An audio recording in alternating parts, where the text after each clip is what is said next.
अरे मोहिनी, तुम यहाँ नदी के किनारे हो और मैं तुम्हें तुम्हारे घर पर ढूंढ कर आई। तुम्हें एक बहुत जरूरी बात बतानी थी मोहिनी। क्या हुआ रश्मि, तुम्हारा चेहरा ऐसा क्यों लग रहा है? क्या तुम्हें कोई परेशानी हुई है? अगर कुछ हुआ है तो मुझे बताओ। क्यों रश्मि, तुम कुछ बोल क्यों नहीं रही? बोलो ना, मैं तुम्हारी इकलौती दोस्त हूँ। अगर मुझे नहीं बताएगी तो और किसे बताएगी? और क्या ही होगा। क्या तुझे पता है मोहिनी, बाबा ने मेरी शादी तय कर दी है। मैंने कितना मना किया था कि मैं अभी और पढ़ाई करना चाहती हूँ, अभी शादी नहीं कर सकती, लेकिन माँ बाबा मेरी एक नहीं सुन रहे। वो कह रहे हैं कि हम बहुत गरीब हैं, इसीलिए आगे की पढ़ाई का खर्च नहीं उठा पाएंगे। अब मैं क्या करूँ मोहिनी, तू ही मुझे कोई रास्ता बता। ये तू क्या कह रही है रश्मि? तेरी शादी? अभी तो हमने 10वीं कक्षा में कदम रखा है। अभी अगर तेरी शादी हो गई तो मेरा क्या होगा? तू पढ़ाई कर रही थी, इसलिए बाबा मुझे भी पढ़ा रहे थे। अब मेरा क्या होगा? और तूने तो कहा था कि तू बहुत आगे तक पढ़ाई करेगी। तू अपने माता पिता को समझा नहीं पाई क्या? मोहिनी, तू तो जानती है हमारे घर की हालत क्या है। अब मुझसे और पढ़ाई नहीं होगी मोहिनी। कल मुझे लड़के वाले देखने आ रहे हैं। अब शायद तुझसे और मुलाकात नहीं होगी। तुझे दोस्त होने के नाते एक ही बात कहूंगी, अगर तेरे पिताजी भी तेरी शादी करना चाहे तो तू भी शादी कर लेना। यही तेरे लिए अच्छा होगा। मेरे तो माँ बाप दोनों हैं, पर तेरे तो सिर्फ पिताजी है, माँ भी नहीं है। तूने एकदम सही बात कहा। मेरी किस्मत तो तुझसे भी ज्यादा खराब है। तू कम से कम अपना दुख अपनी माँ से तो कह सकती है, लेकिन मैं तो किसी से कुछ नहीं कह सकती। खैर, तेरे नए जीवन के लिए मेरी तरफ से बहुत बहुत शुभकामनाएं। ठीक है मोहिनी, तो अब मैं घर चलती हूँ। माँ बहुत चिंता कर रही होगी, वैसे ही आने में काफी देर हो गई है। अच्छा सुन रश्मि, शादी के बाद अगर कभी घर आए तो मुझसे जरूर मिलना। तू मेरी बचपन की सहेली है, मैं तुझे कभी नहीं भूल पाऊंगी। अब तू जा, मैं भी ये बर्तन धोकर अभी चली जाऊंगी। अच्छा ठीक है मोहिनी, अब मैं चलती हूँ। और सुन, एक बात कहती हूँ, तेरे पिताजी जो भी कहें तो वही सुनना, इसी में तेरा भला है। बड़ों की बात हमेशा माननी चाहिए।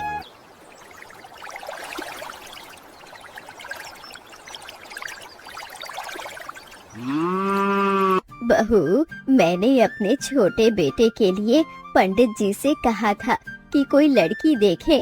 पंडित जी ने बताया कि मेरे बेटे के लायक एक लड़की मिली है जो बहुत ही सुंदर है। उस लड़की के घर तुम्हें और मुझे जाना होगा।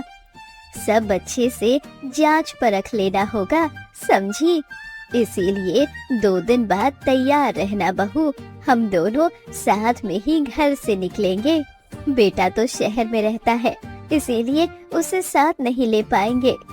ठीक है माँ, चलना है का क्या मतलब है? बिल्कुल चलूंगी, इसमें पूछने वाली क्या बात है? मेरे देवर की शादी है और मैं लड़की देखने ना जाऊँ, ऐसा हो सकता है क्या? और लड़की वालों से लेन देन की बात भी तो करनी होगी ना। आप तो सब कुछ मुंह खोलकर नहीं कह पाएंगी, मुझे भी तो कुछ कहना होगा। मैं 2 दिन बाद तैयार रहूंगी। ठीक है बहू, मुझे जीवन में कुछ मिले या ना मिले, लेकिन तेरी जैसी बहू मिली है जिसके मन के साथ मेरा मन बहुत मिलता है। मैं मन में जो सोचती हूँ तू भी वही सोचती है।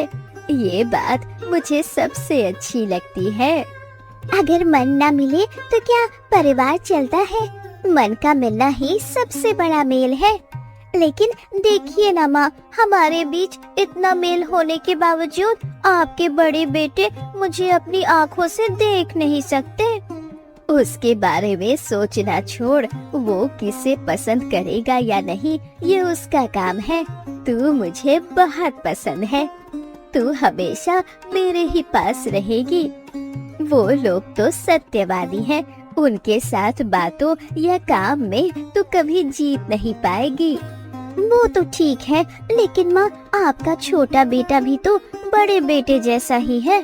हम जो करने जा रहे हैं अगर उसे पता चला तो वो बहुत बड़ा हंगामा खड़ा कर देगा। हमें बहुत सावधानी से काम करना होगा।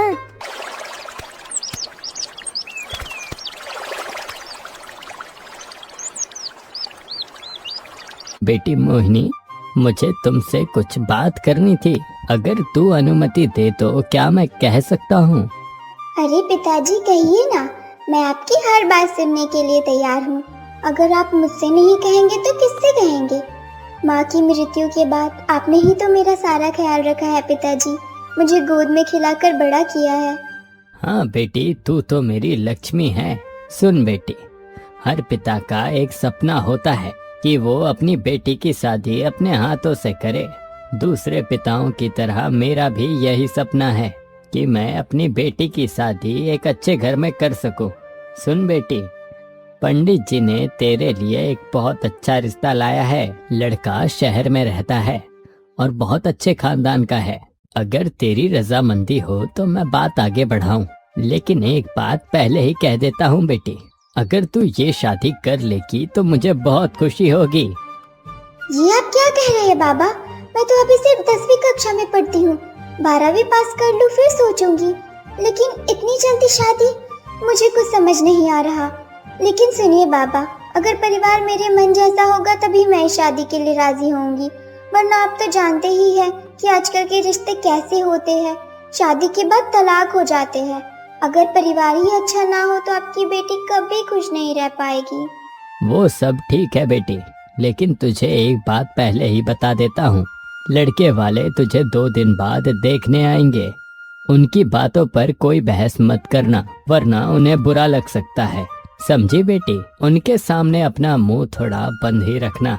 मुझे पता है तू बहुत सीधा जवाब देती है, पर तू जो भी सुने उसे एक कान से सुनना और दूसरे कान से निकाल देना। अच्छा बाबा ठीक है, मैं उनकी कोई बात नहीं सुनूंगी। लेकिन बाबा, आप तो जानते ही हैं कि मैं बचपन से ही अन्याय बर्दाश्त नहीं कर सकती। जो अन्याय का विरोध नहीं करते वो सबसे बड़े अपराधी होते हैं। लेकिन अगर वो कोई गलत काम नहीं करेंगे तो मैं उन्हें कुछ नहीं कहूँगी, आप चिंता मत करिए। ठीक है मेरी प्यारी गुड़िया, अब तू जल्दी से खाना बना ले, मैं हाथ मुंह धोकर खाना खाऊंगा। आज मुझे काम के लिए बहुत दूर जाना है, जाते जाते शाम हो सकती है। तू घर के खिड़की दरवाजे बंद करके अंदर ही रहना।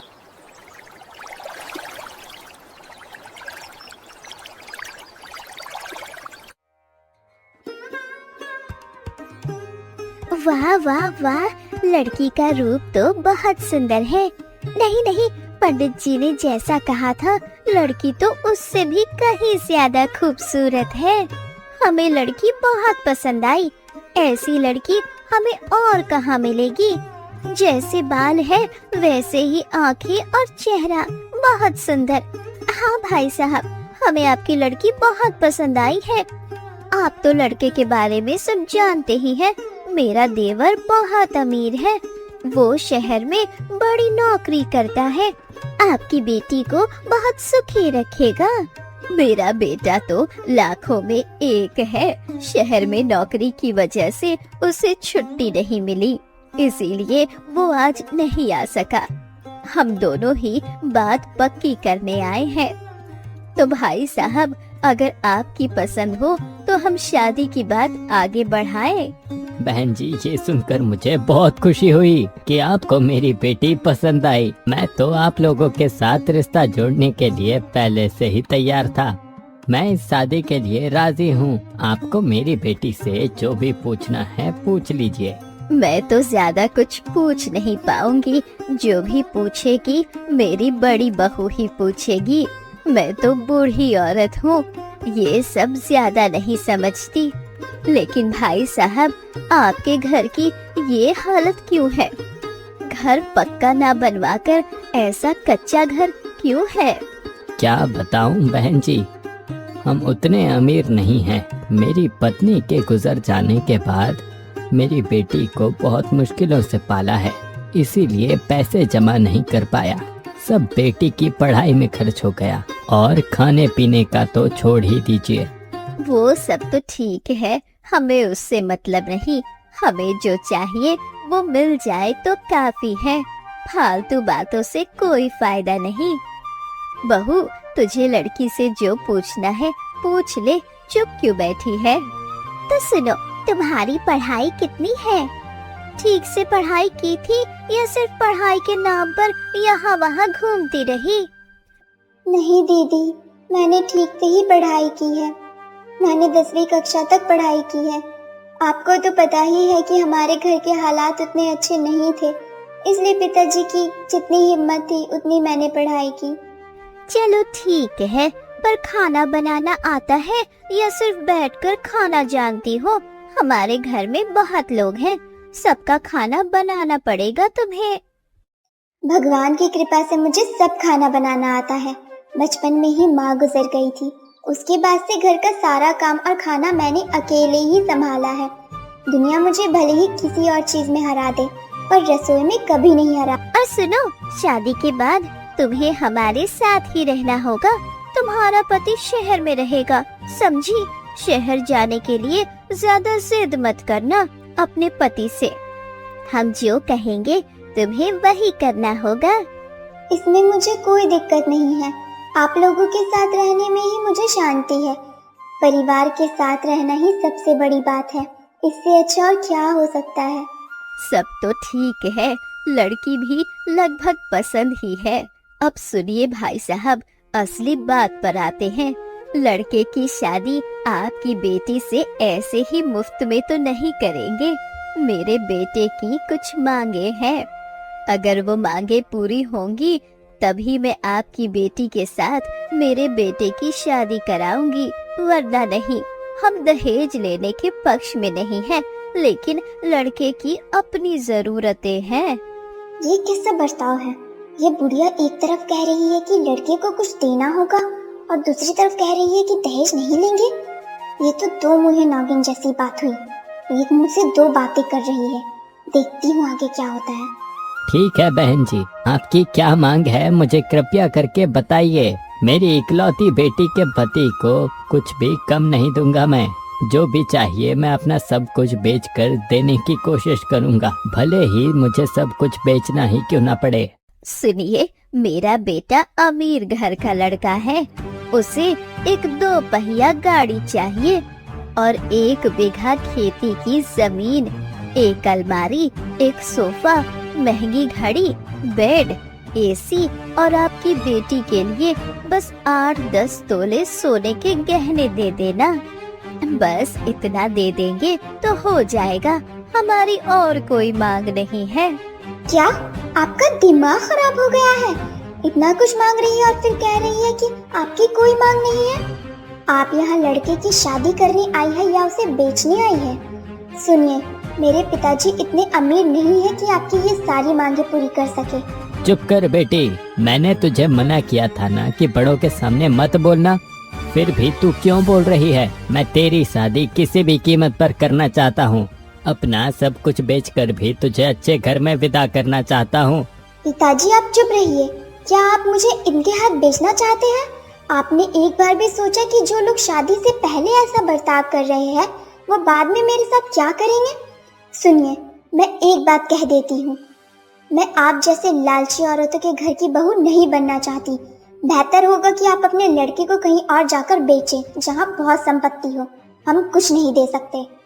अरे बाप रे बाप, ये तो लड़की नहीं है, साक्षात राक्षसी है।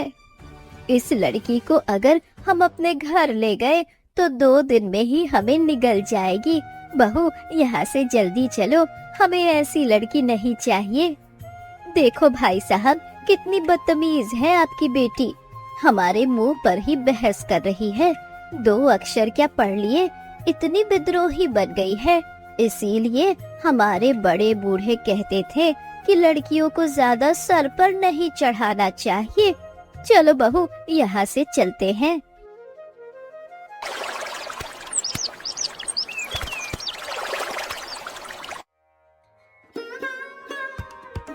बाबा, क्या हुआ आपको? खाना सामने रखा है और आप एक निवाला भी नहीं खा रहे।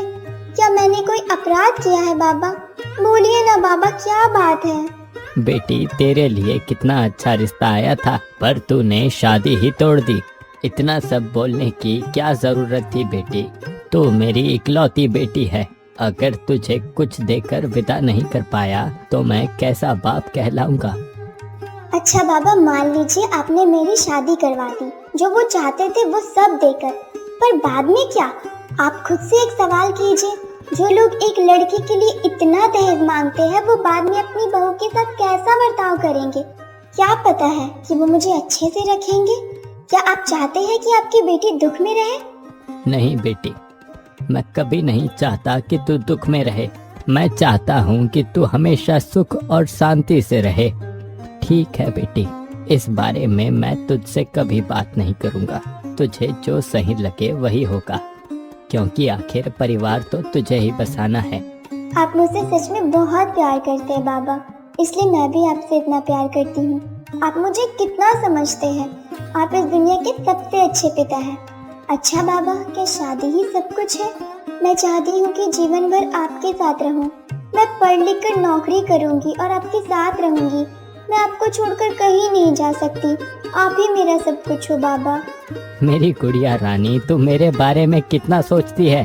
भगवान करे तुझ जैसी बेटी हर घर।